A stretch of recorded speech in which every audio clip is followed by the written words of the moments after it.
할렐루야, 조나씨입니다. 오늘도 말씀으로 하루를 시작합니다.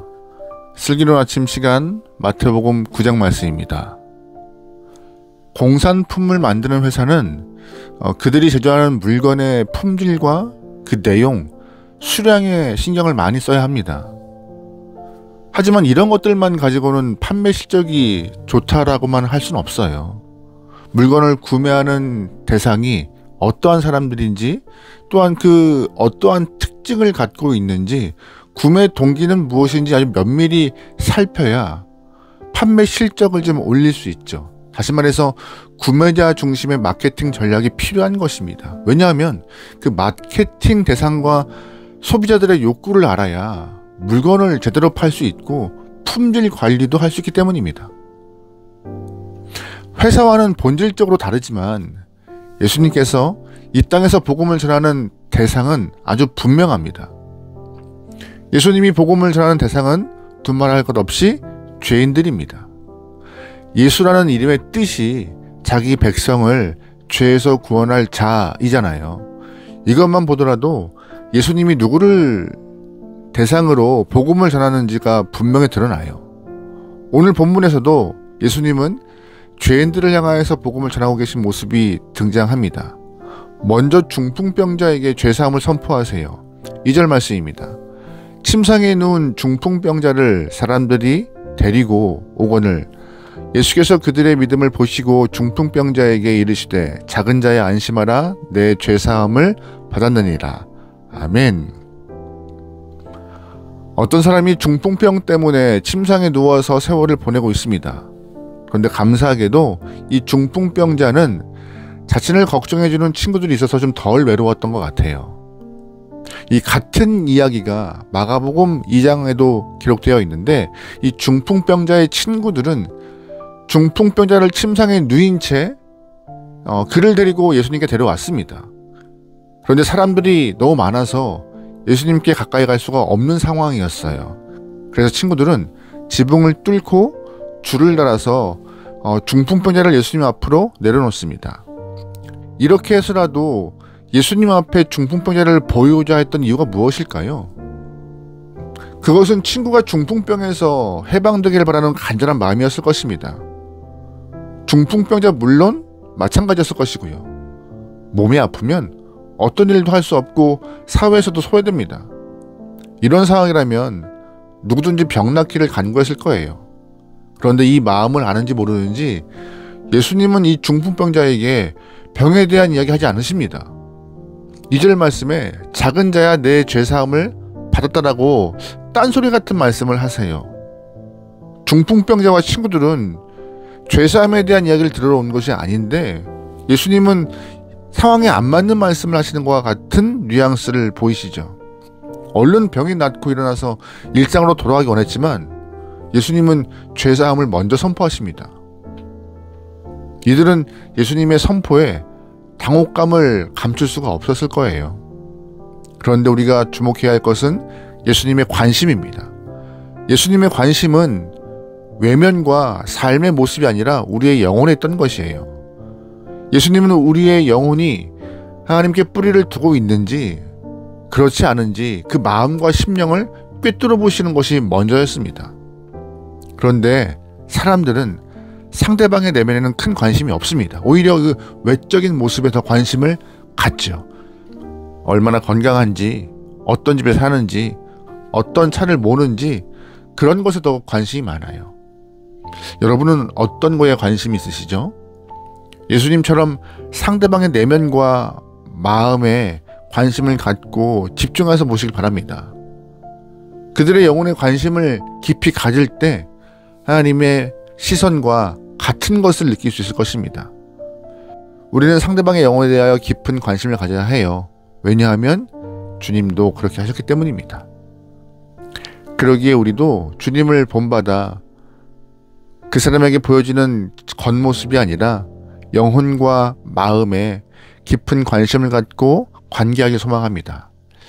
조금 더 깊이 보면은요, 오늘 본문에서 주님이 왜 이렇게 영혼에 관심을 갖고 계신지 알 수 있어요. 영혼이 죄로 인하여서 피폐한 상태에 돈을 많이 번다고 그게 복일까요? 축복 아닙니다. 오히려 죄가 죄를 더할 뿐이에요.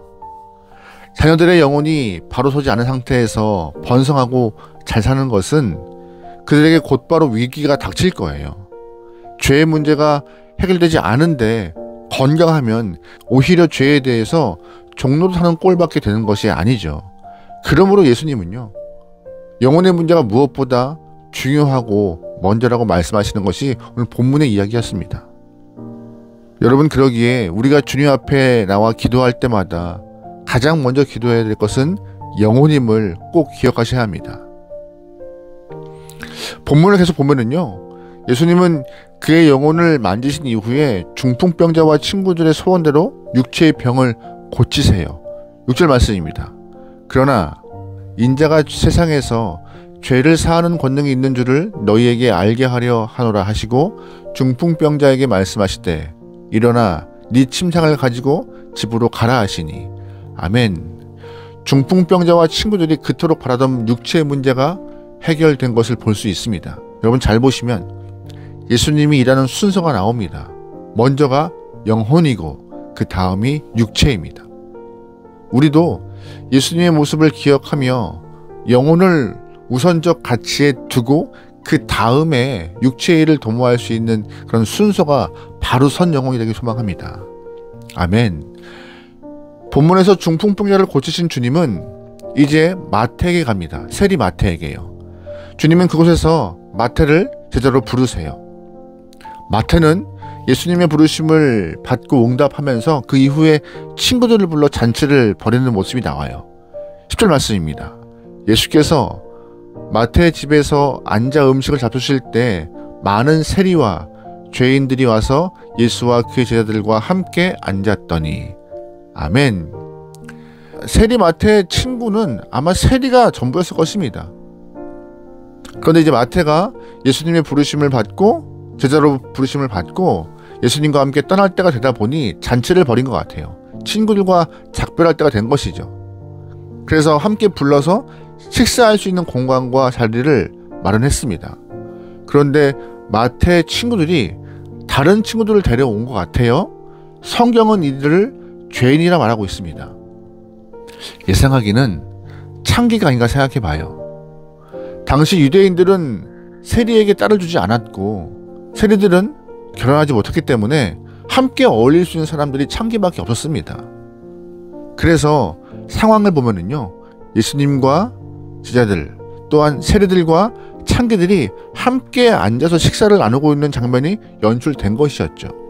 겉으로 보면은요, 가장 악하고 더러운 사람들이 모여서 예수님과 함께 식사하고 있던 것입니다. 예수님께서는 이런 그림을 만드신 목적은 딱 한 가지입니다. 바로 그들이 죄인들이었기 때문이죠. 죄인을 구원하시기 위해 그들과 식사하시고 그들이 모인 자리로 뛰어 들어가신 것입니다. 그런데 이런 모습을 본 바리새인이 한마디를 던져요. 11절이요. 바리새인들이 보고 그들의 제자들에게 이르되 어찌하여 너희 선생은 세리와 죄인들과 함께 잡수시느냐. 아멘. 바리새인들은 나름 철저한 기준을 갖고 있었기 때문에 세리와 창기, 죄인들을 용납하지 못하는 사람들이었습니다. 그들은 민족의 고유를 빨아먹는 그런 세리들과 함께 할 수 없었고 세리들의 친구였던 창기와도 함께 할 수 없었습니다. 그런데 예수님은 복음을 전하려고 하는 대상이 바리새인들이 싫어하는 죄인들이었습니다. 주님은 이 땅에 오신 최초의 목적, 즉 죄인의 영혼을 구원하기 위하여서 부합된 행동을 하신 것인데 바리새인은 달랐던 거예요. 죄인들을 상종하지 않았던 것이죠. 그런데 사실 바리새인도 세리도 창기도 모두 하나님 앞에서 죄인입니다. 그런데 그런 바리새인이 죄인을 지적하고 있으니 예수님께서 이들의 말을 들으시고 이렇게 말씀하십니다. 12절입니다. 예수께서 들으시고 이르시되 건강한 자에게는 의사가 쓸데없고 병든 자에게라야 쓸데있느니라. 아멘. 예수님은 자신이 복음을 전하는 대상을 한 번 더 명확히 말씀하세요. 바로 죄인이요. 이 말씀을 비춰보면요, 우리가 교회가 어떤 곳인지 알 수 있습니다. 교회는 죄인들이 모이는 곳입니다. 하나님 앞에서 고개를 들 수 없는 사람들이 모인 공동체가 교회죠. 원래는 죄인이었는데 하나님의 은혜를 입은 거듭난 죄인, 즉 의인이 된 것입니다. 예수 그리스도의 피의 공로로 인하여서 의인 된 것이죠. 그러나 죄의 습성은 흔적과 같이 남아 있어요. 그러다 보니 가끔 교회 공동체에서 죄의 습성이 불쑥불쑥 나오기도 합니다. 여러분, 그럴 때마다 넉넉한 마음으로 이해해 주셔야 합니다. 예수님께서 우리와 같은 인간을 위하여 이 땅에 오셨음을 기억하고 서로 이해하는 마음으로 믿음의 공동체를 키워가야 할 것이에요. 나는 구원받은 영혼이기 때문에 다른 사람을 향하여서 정죄하고 죄인이라 칭하며 그들을 멸시하는 모습은 삼가야 할 것입니다. 왜요? 나 또한 죄인이기 때문이죠. 오늘 하루 예수님이 영혼을 먼저 바라보신 것과 같이 우리 또한 영혼에 대하여 먼저 관심을 갖고 행동할 수 있는 귀한 영혼 되기를 주의로 축원합니다. 아멘. 기도하시겠습니다. 사랑의 하나님, 이 땅에 죄를 위하여 오신 주의 발걸음을 기억합니다. 그 발걸음 때문에 우리에게 생명이 주어졌고 의인이라 칭함받을 수 있는 조건이 되었습니다. 하나님, 그 마음 마음에 품고 우리 또한 주변 사람들에게 예수님의 발걸음을 전할 수 있는 하나님의 도구되게 허락하여 주십소서. 우리의 손과 말과 입술과 표정과 삶과 행동 자체가 예수의 뜻을 품어낼 수 있는 귀한 영혼 되게 나오니 성령 하나님 우리와 함께하여 주시옵소서. 모든 걸 맡기오며 예수님의 이름으로 기도합니다. 아멘.